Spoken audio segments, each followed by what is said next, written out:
Well, welcome to Keys of the Kingdom. I'm Brother Gregory, and we're going to talk about the Kingdom of God. And today we're going to talk about money. What is money? But we're going to take you to places you may never have gone before. We're going to explore new worlds of understanding about what money is and what money is not. And what we've come to think is absolutely true that just ain't so. But before we start that, I want to remind everybody that they should be a part of the Living Network. And the Living Network is not just the email groups. You can go to our website at hisholychurch.org. You can go to Preparing You, and you can join the network. And if you join that network, that email network, you have not joined the Living Network.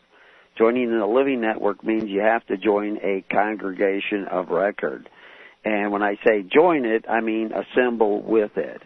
I don't mean become a member or, card-carrying member of some sort of corporate organization or association, but simply in a free assembly congregate with other people, because most of the information, most of the communication on our network is through the Living Network. Most of the progress towards the kingdom is done through the Living Network. It is not done on the email networks. A lot of our email groups seem amazingly quiet.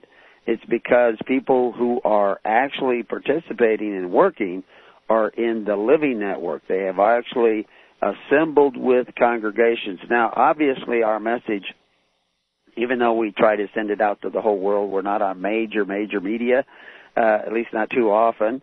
And it is uniquely different from what people are commonly thinking as the message of Christ.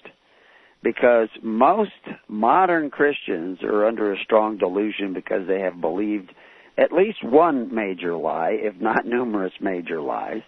One lie is that they think religion is what they think about God. And that's a modern definition of religion. It did exist even back in the days of Jesus Christ, but not with Jesus Christ, not with James. James said religion is how you take care of the needy of your society, and it's only pure religion if you do it unspotted by the world. I talked to somebody from Minnesota last night who was at least seeing the fact that if you go to a church service, you get no service, unless what you want to get is your ears tickled. Because they will tickle your ears. They'll tell you that you're saved. They'll tell you that you're wonderful, that God loves you. They won't talk about the fact that Jesus hates and God hates the deeds of the Nicolaitans and therefore the deeds of Balaam, which is the deeds of most modern Christians. Because most modern Christians do not gather for the practice of pure religion. They gather for the purposes of feeling good about the fact that they practice impure religion, public religion. They pray to men who call themselves benefactors but exercise authority. Please, great Father in Washington, great Father in Ontario, great Father in Sydney, take away from my neighbor so that I may have more stuff. Take away from my children and my grandchildren and my neighbor's grandchildren so that I can have stuff today. I wish to rest today. I want your benefits today. I want to eat at your table today. So please take away from others I don't even know so that I may have more stuff, more benefits. That's what is going on in every nation of the world. And that is anti-Christ. And that is Balaam. That is the way of the Nicolaitan. And God hates that, and that's what you're doing. And you need to repent of that. Now, Jesus gave out loaves and fishes. He fed the masses. Exactly how that all took place, we don't really know. They don't go into detail. But there is some detail that most people don't know, that they're completely unaware of. You could probably go to 100 pastors and ask the pastor, what did Jesus make the people do, or have his disciples make the people do? Jesus commanded that his disciples make the people do something before they were going to get any loaves and fishes. You could go and ask 100 pastors that, and they will not know. You'd be lucky if you got 1 in 100 that would actually know what Jesus commanded that his disciples, his trainee ministers, do, make the people do, before they will receive loaves and fishes. Now, supposedly there were 5,000 people there. 5,000 men, it says. So that it could have been, there are estimates that it could have been 10, 15, maybe 20,000 people there. Because they would not have counted children or women amongst men. So even if there was only 5,000, that's a lot for 12 guys to hand out loaves and fishes to. But for some reason or other, everybody ate and there was stuff left over. But before they ate, the disciples were commanded to make the people sit down in companies upon companies. It actually uses the word twice there in the Greek. We only see it once in the English translation, but he actually says it twice. Sit down in companies and companies. And then those companies sit in ranks of 50s and 100s. Well, this is much like a company, by the way, is a symposia. A symposia is a small group of people like buddies, maybe 8, 9, 10 people, 8, 9, 10 men would sit down in groups of 10, and those groups would be gathered together in ranks of 50s and 100s. Now, how did they do that? Well, you go back to ancient times, to the time of Moses, and you'll see that Moses had done the same thing at the recommendation of Jethro, who did not come up with the idea himself. The idea was around even before Nimrod.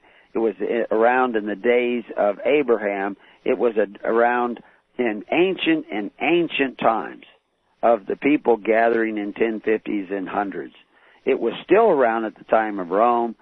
The Teutons gathered in that way and were able to muster an army almost overnight that was able to defeat the entire Roman legion down to the last man because they gathered in these 10s, 50s, 100s, and thousands. And Jesus commanded that his apostles make the people. These are the words in the text, in the biblical text. You go to your churches, they don't even know about this. It's right in the Bible, but they don't do it. And we have people that we've helped over the years with medical bills, with rent, with payments of power bills and what have you. And they know that we are organizing a network the way Jesus commanded his disciples to organize the people in. What they did on Pentecost, what they did at Feast of Tabernacles. This is why they had these big gatherings, is to shore up that network of 10s, 50s, 100s, and thousands.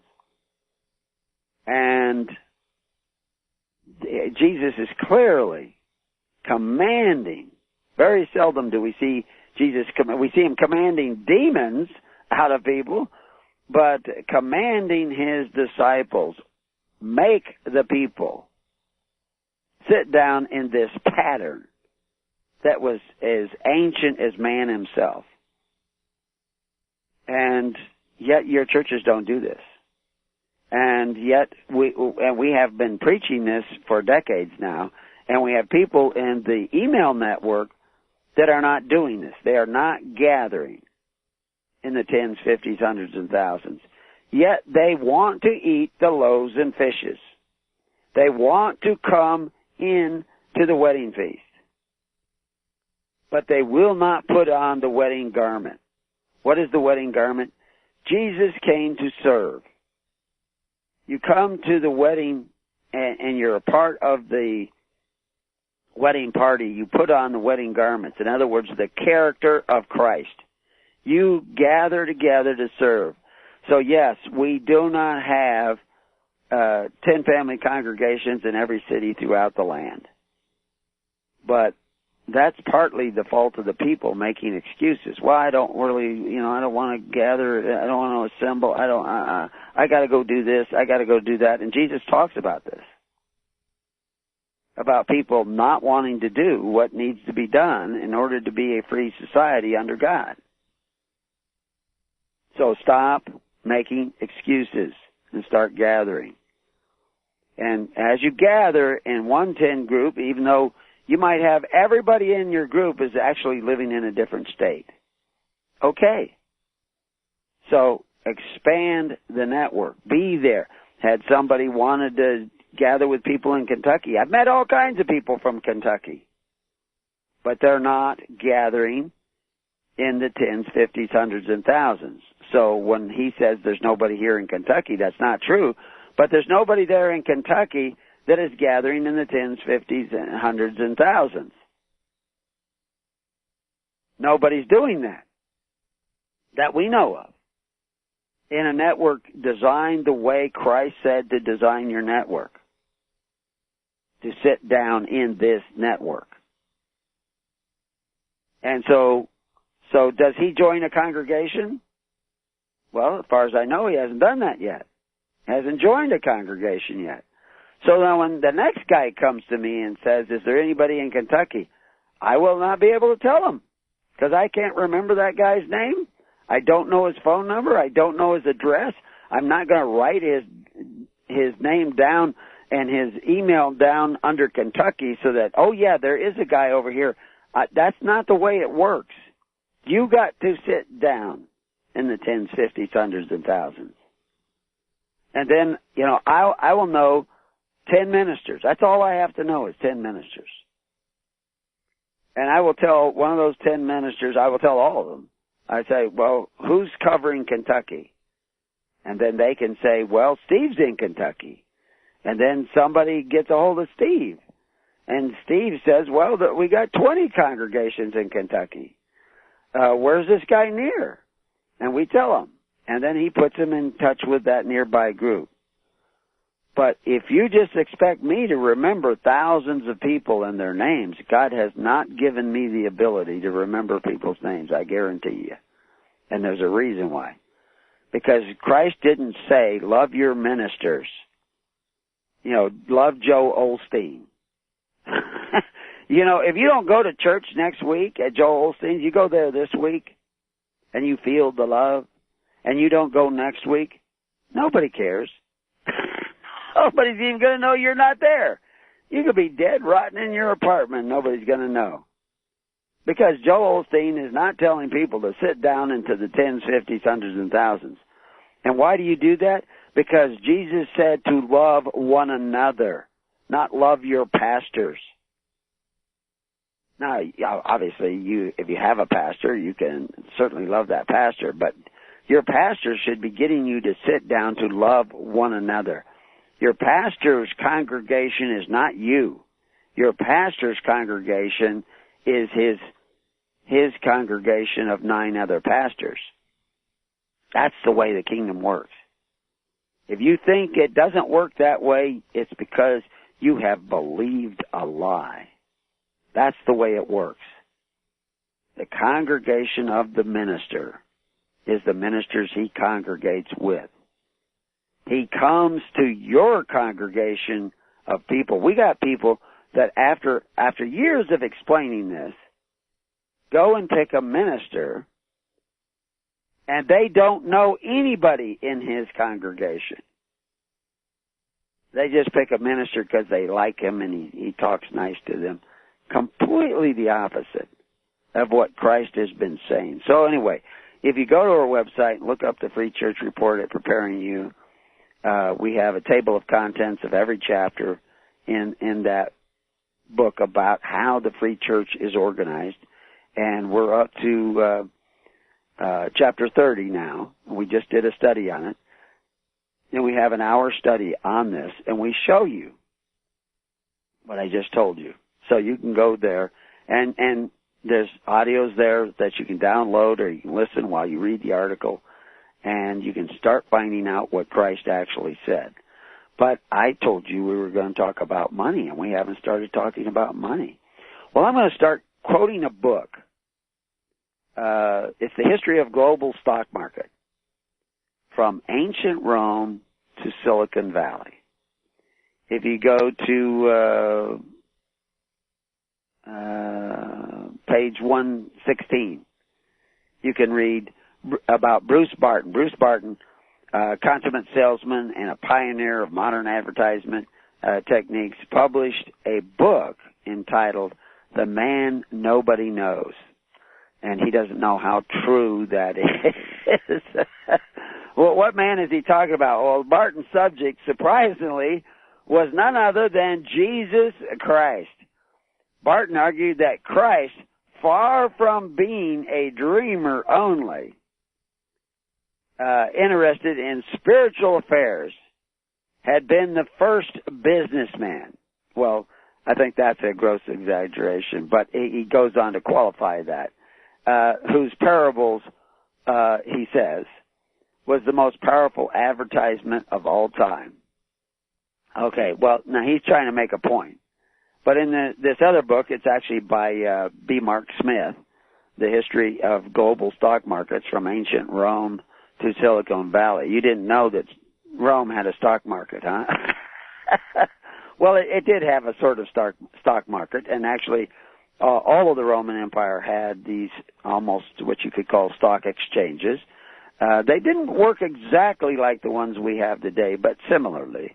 But we're going to go through both so that you understand, and money, because that's what I said I was going to talk about, because you got to have some form of money in order to have a stock market.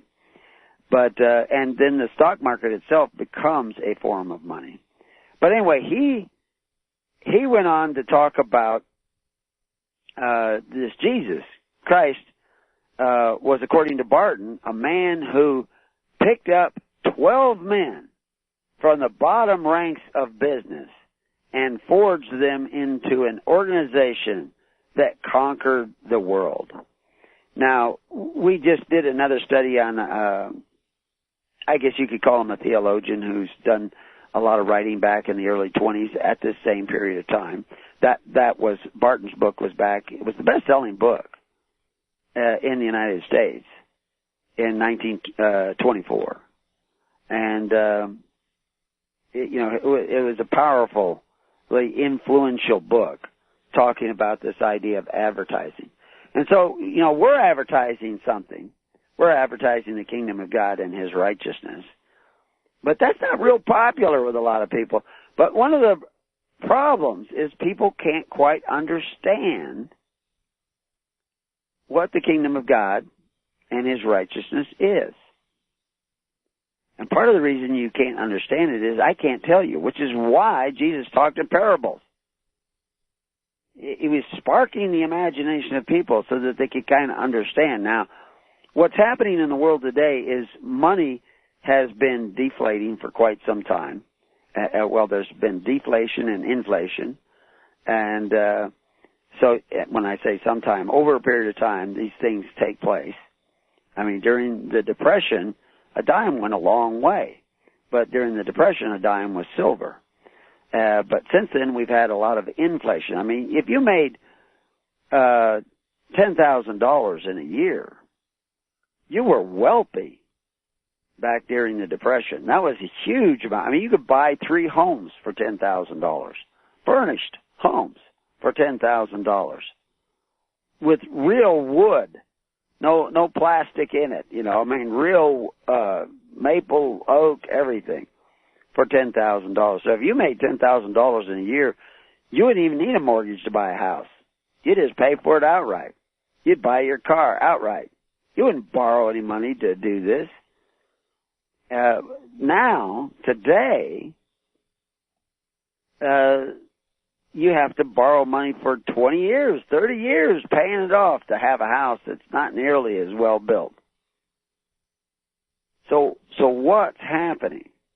What's changing? Back then when you were buying that you could buy a loaf of bread for a nickel.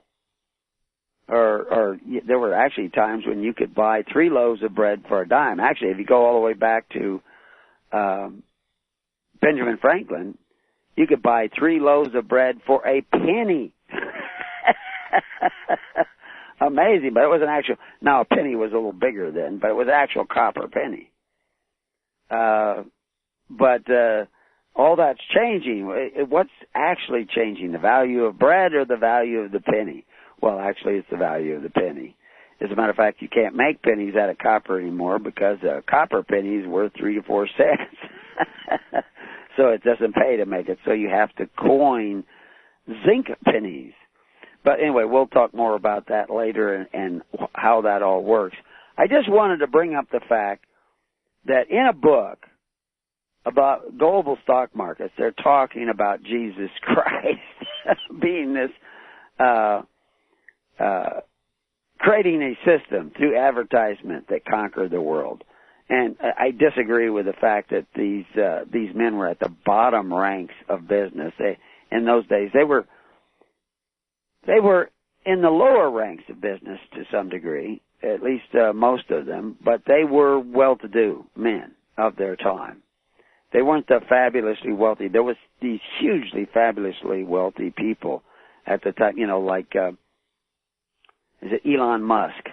And we'll actually talk a little bit about Elon Musk here in a minute, and his SpaceX, because this brings in interesting concepts that actually correlate to the time of Rome. He's going into outer space with rocket ships that return. What was Rome doing that was like that? He has a multi-billion-dollar company. They actually refer to it as a unicorn company. And if you're familiar with your business terminologies, it's actually a decacom. It's not a unicorn. But they use unicorn kind of across the board, and we'll explain what that is. But today, with our paper money, our credit cards, which doesn't even involve paper money, internet banking, e-commerce, that doesn't involve anything but electrons, we have a sophisticated investment systems all over the world, and one of those sophisticated investment systems through the stock market is called a unicorn. And a unicorn is basically a startup company valued at least at $1 billion. A decacom is one that is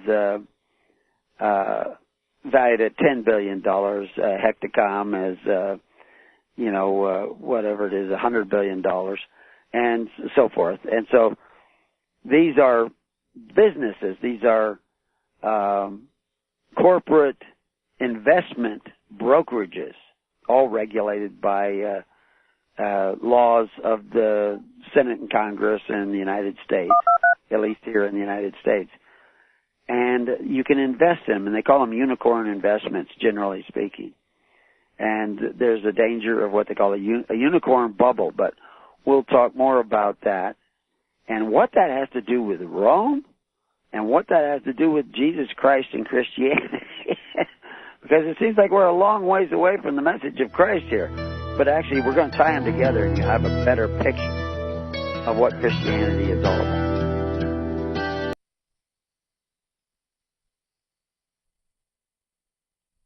Gold and silver is tremendously undervalued. Global demand vastly exceeds mine supply by more than 60% annually. There is little in the financial world more certain than a coming explosion in the prices of gold and silver. The U.S. dollar continues to lose value and respect as the world's reserve currency. Our nation faces challenges on many fronts, and a day doesn't pass without another economist bringing forth warnings of impending economic calamity. There has never been a better time than right now to acquire physical gold and silver. Discount Gold and Silver Trading was founded on the principles of truth and honesty. We believe in providing a quality product, quality service, and most importantly, competitive pricing. We provide all forms of precious metals, including American gold, silver, platinum, and rare investment and circulated coins. Silver bars, rounds, and 90% silver bags are on hand for the silver investor. Gold self-directed IRAs are available. Call Discount Gold and Silver Trading at 1-800-375-4188. Toll free, that's 1-800-375-4188.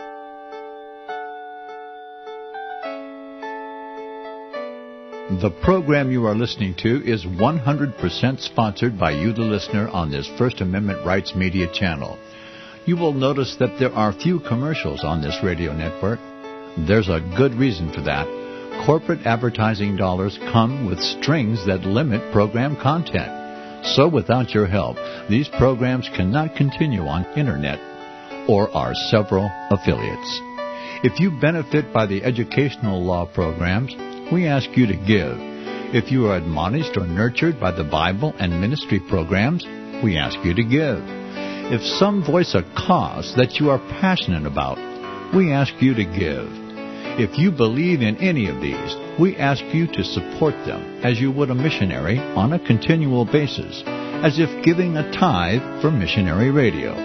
These programs are not commercially viable and must be supported by those faithful to the cause of truth. Look for the button to sponsor your favorite programs at our listen and schedule pages on the Internet. Then, when you subscribe, we will send you the last quarterly MP3 CD of that program immediately, and continue to do so with each new quarter. We will also give you unlimited archive access to all of our programs.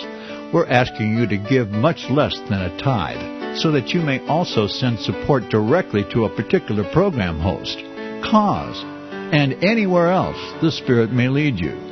Do all to the glory of our God and Creator, for His holy nation, the only kingdom that will last forever. Thank you for listening.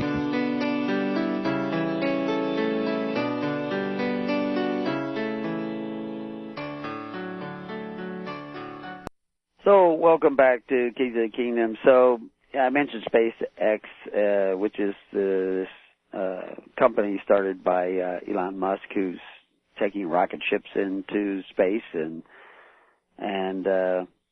bringing them back down again and landing them and reusing them. Very interesting private enterprise that is actually making some money, and he's also got the Tesla car and Tesla truck and everything. Amazing things that because he's this billionaire and he's able to do this. I thought maybe he got his money from the fact that he was from a wealthy family in South Africa, but actually he's from a very poor family, and he's become this billionaire on his own time and with his own efforts. Amazing story. But he one of his big fears of putting SpaceX on the stock market, which is what you do, you put a company on the stock market, you sell shares in the company, people buy shares in that company from the company itself, and those shares have a value, and the company takes that money when it sells those shares and invests it in what they're doing, whatever it is they're manufacturing or making, or how they're making money. They're selling those shares to get capital to make more money, and this is the people who buy those shares are investors. That's the original idea of the stock market. Now, what happens in the stock market is people begin to trade the shares, and a share goes up in value in the minds of people. There's no more company, there's no more land, there's no more buildings, there's no more machinery to manufacture stuff. It just goes up in value because people think it's going to go up in value, and they call it speculation. And so as it goes up in value, more and more people buy that stock for higher and higher prices. Now, if you put some stock on the stock market, 10% of your stock on the stock market, and you sell it, and it starts that 10%, because there's not very much of those shares out there, starts going up in value, then you can sell the next 10% of shares at a real high price. And then it goes up in value some more, and then you sell the next 10, and eventually you could sell 100% of the shares in the company at a very, very, very high price, and then the company goes bankrupt and everybody loses their money. Or not. It may not. But this is what investment does, is that there's this speculation. And one of the things that Elon Musk was worried about is that the company would sell so much stock that it would be taken over by other people who would only want to make a profit. And his dream is to create a colony on Mars. He wants to create a colony, a human colony of people living sustainably on Mars, another planet way out there in space, which is an ambitious idea, to say the least. But anyway, that's his goal. And, or at least that's what he says his goal is. Maybe his goal is to drive up the price of SpaceX stock and sell it for billions and billions of dollars, and then the bubble collapses. Who knows? But that's for you to figure out. But anyway, there is this unicorn bubble because of e-commerce. But there's an e-commerce bubble that could collapse. I mean, people talk about Bitcoin and all these things. Everything is dependent upon an electronic society, a society where electricity and the currents of electricity are flowing, circulating, so to speak, around the country. And that is the circulation of those electrons, the flowing of the national and international electric grid is as much a part of e-commerce as anything else. That's not the kind of money that started the Roman Empire. And the Roman Empire didn't start as an empire. It started as Rome. The Latins, they call it Rome. Rome actually is a Greek word that means whole. These were proudly individualistic people who came together in tribes. Actually, they came together in a pattern similar to the tens, hundreds, fifties, and thousands. They called them hearths. A small group was called a hearth, and it was families who came together in free association, which is really a free assembly, and they formed these network groups, and eventually they organized their army very much the same way.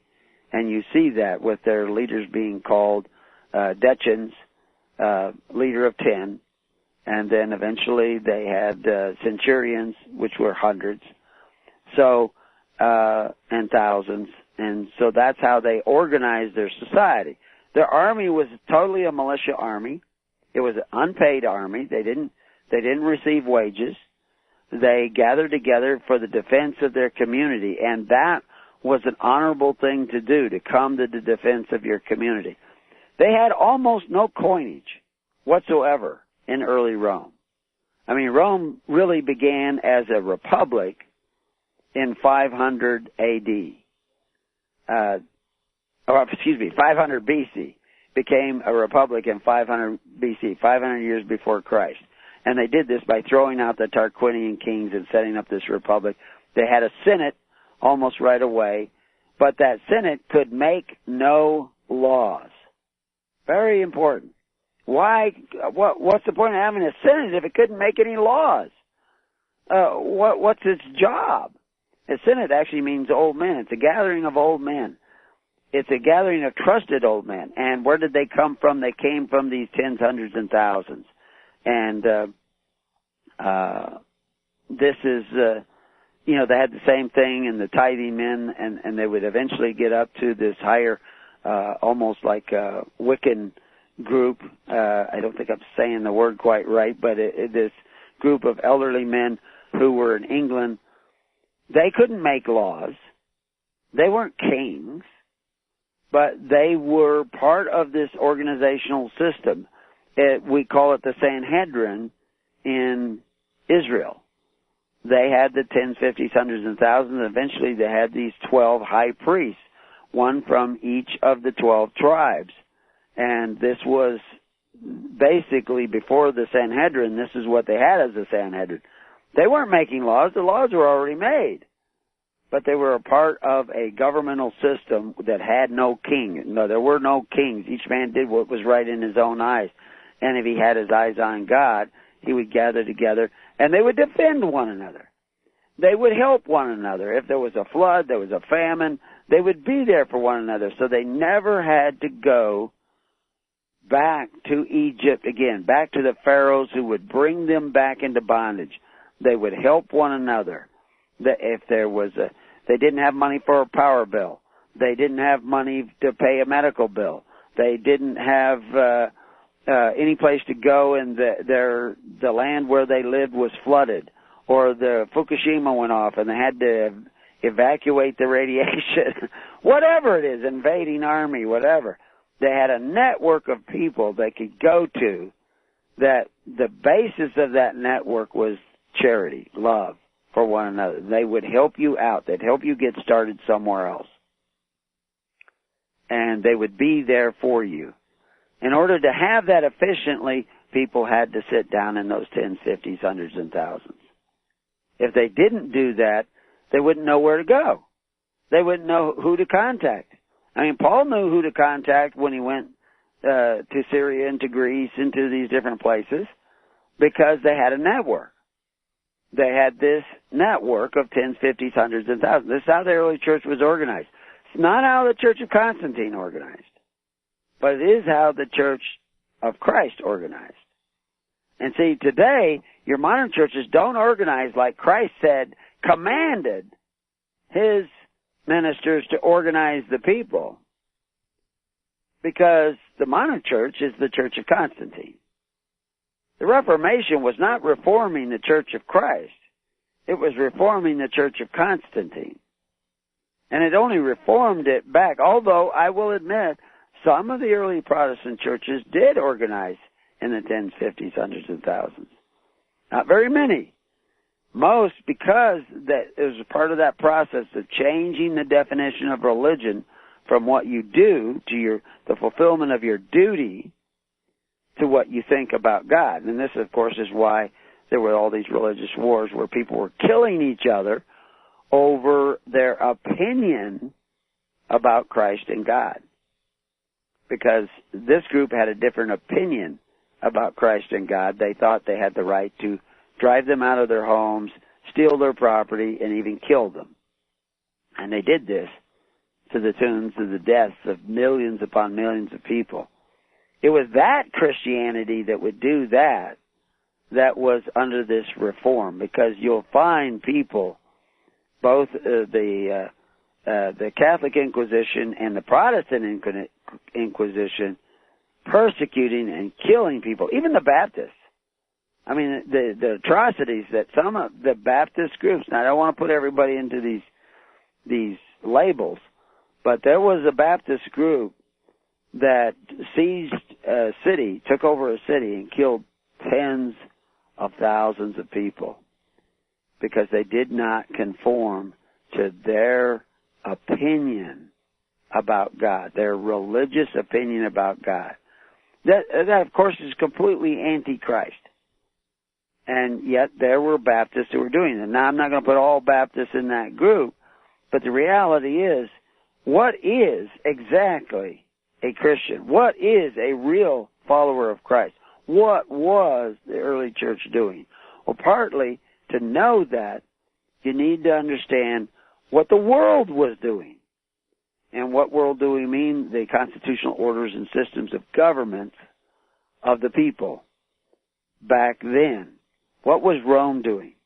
Now, we talk about the history of Rome, and there was Rome, the Republic, and there was Rome, the Empire.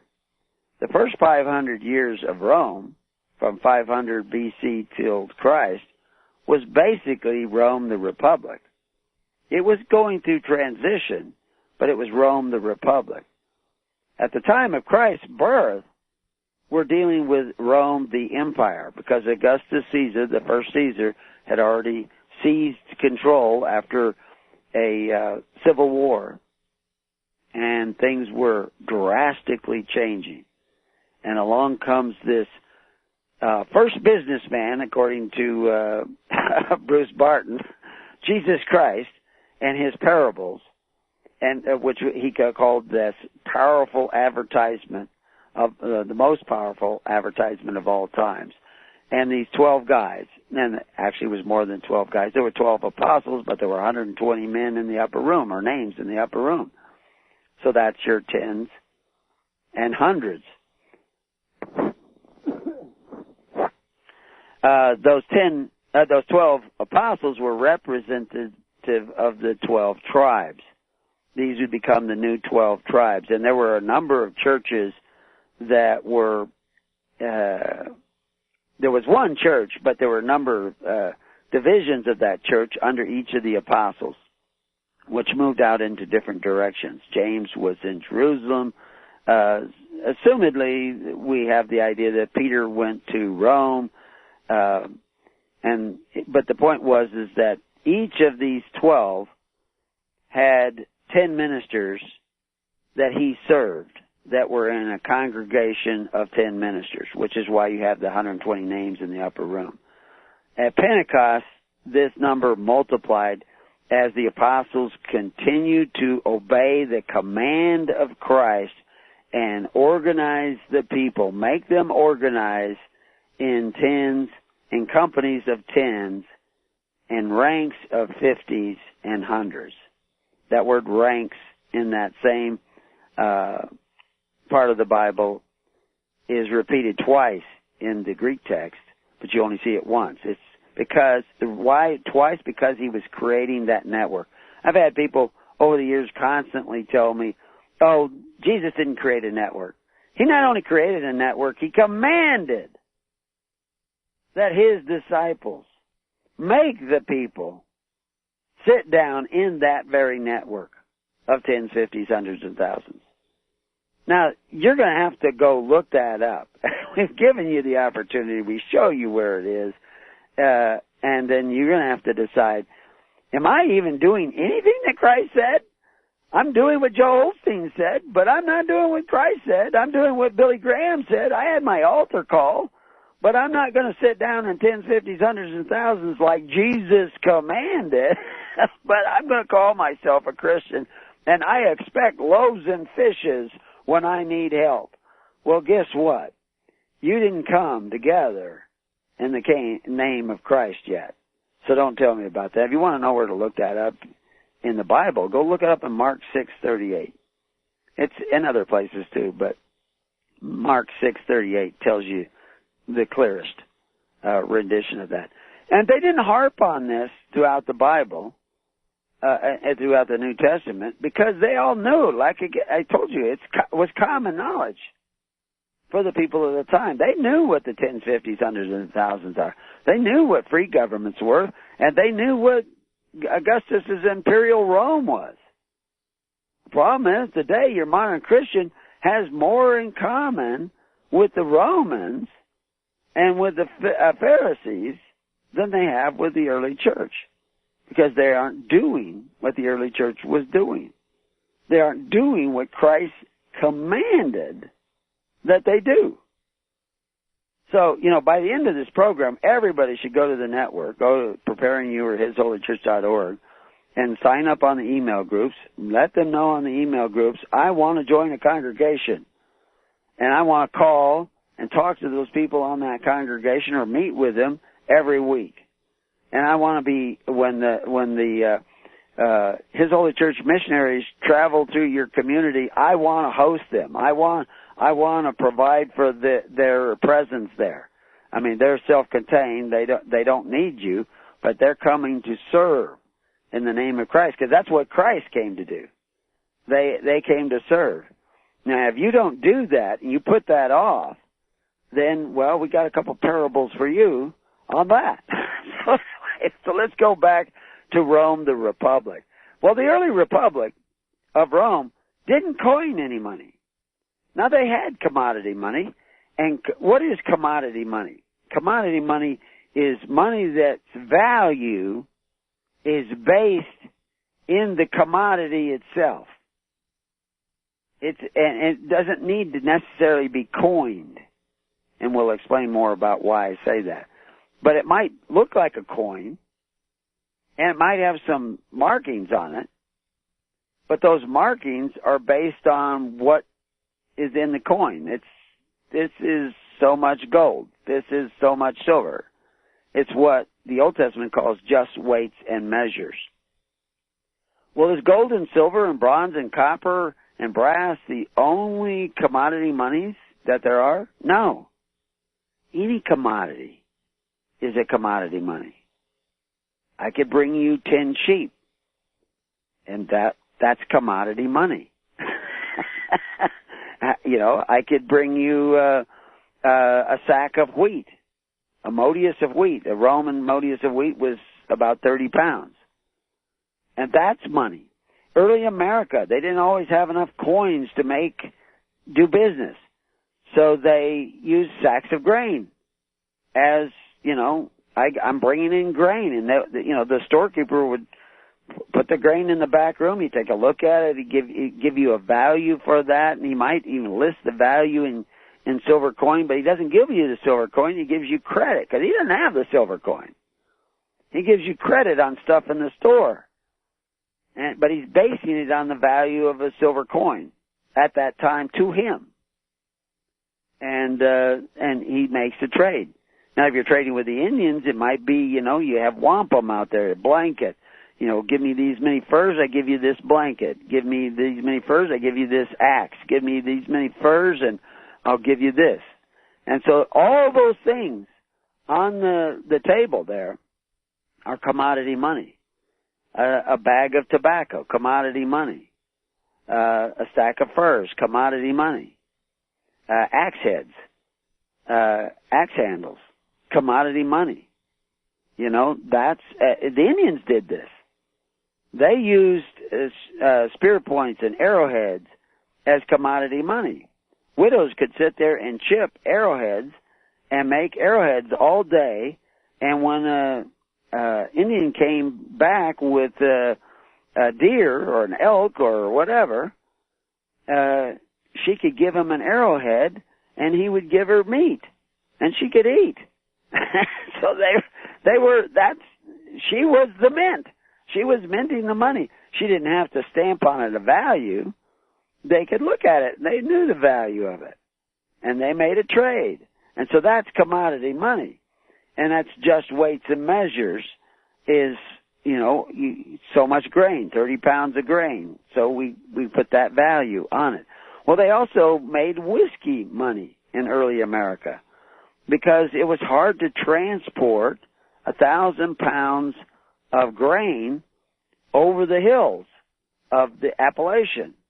So they turned the grain into whiskey, put it into barrels, which they made barrels too. There's a guy there making barrels out of the wood that was there on that west side of the Appalachian, and they would fill it up with whiskey, and they would take a wagon load of whiskey, which was the equivalent of like 10 or 12 wagon loads of grain in buying power.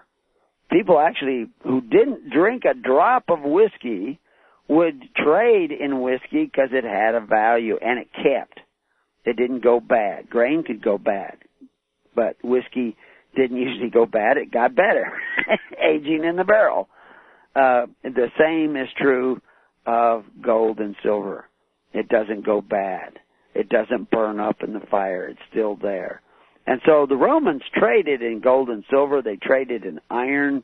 They would mine iron and trade with the people in Gaul and the people up in Germany, and they would actually take iron and take it up to Norway and Sweden by boat, and they would trade with the Norwegians, who would take the iron and smelt, armaments and tools with them, and then so they would bring in, 500 pounds of iron and take home 100 pounds of tools and arms and armaments and helmets that were made. And so now they could transport that same value, and it weighed less, and they'd take it back to Germany or Gaul and trade it off. And if the workmanship was good, the value was increasing. This is how commerce was held. But about 290, 280, Rome began to actually mint coins, and they got the idea of doing it from the Greeks. But they didn't do it for the same reason as the Greeks. Now, they just give you a little heads up that all the Greeks didn't do it for the same reason either. In Sparta, for example, gold and silver coins was illegal. You were not allowed to own gold and silver coins. For the Spartans or for the 80% of the population who were not Spartans, but were oppressed by the Spartans, who were a bunch of Nazis. So anyway, which is another story. The Spartans were very loyal, very militaristic, but they oppressed most of the people who lived in Sparta. And they did not allow them to have gold and silver coins because there was power in that. And so their coins were made out of lead, a base metal, had no value whatsoever. So if you live in a country where they're taking the gold and silver out of the coins, figure you're headed the way of Sparta. You're headed towards a Nazi regime, which we know, of course, also you would see the evidence of socialism popping up, because that's what Nazis were. They were National Socialists. And so if they're taking gold and silver out of your coin, they're following in the spirit of Nazism, and you know where you're headed. So you can now predict the future without a crystal ball.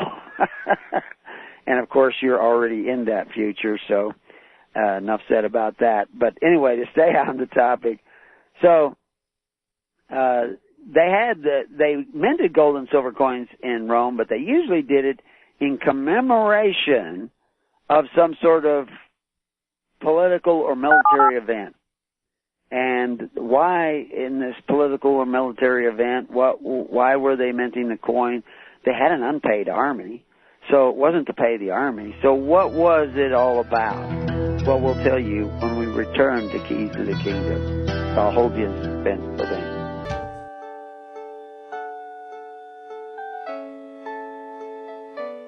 The program you are listening to is 100% sponsored by you, the listener, on this First Amendment Rights Media channel. You will notice that there are few commercials on this radio network. There's a good reason for that. Corporate advertising dollars come with strings that limit program content. So without your help, these programs cannot continue on internet or our several affiliates. If you benefit by the educational law programs, we ask you to give. If you are admonished or nurtured by the Bible and ministry programs, we ask you to give. If some voice a cause that you are passionate about, we ask you to give.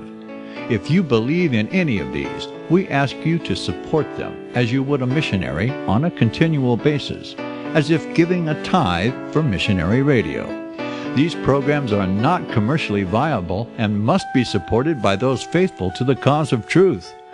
Look for the button to sponsor your favorite programs at our listen and schedule pages on the internet. Then, when you subscribe, we will send you the last quarterly MP3 CD of that program immediately, and continue to do so with each new quarter. We will also give you unlimited archive access to all of our programs. We're asking you to give much less than a tithe, so that you may also send support directly to a particular program host, cause, and anywhere else the Spirit may lead you.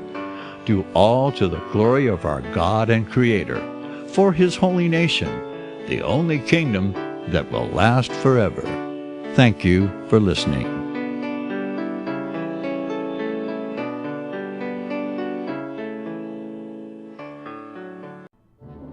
The book of Revelation says, "The spirit of prophecy is the testimony of Jesus Christ." This is at the very heart of FirstAmendmentRadio.com. In that spirit, we have created the Prophecy Reality News app for all of your mobile devices, streaming First Amendment Radio 24 hours a day, 7 days a week. Available for your Apple, Android device, and smartphone, absolutely free. Get the Prophecy Reality News app installed today, so you can listen to First Amendment Radio wherever you are. The Prophecy Reality News app. Get it now.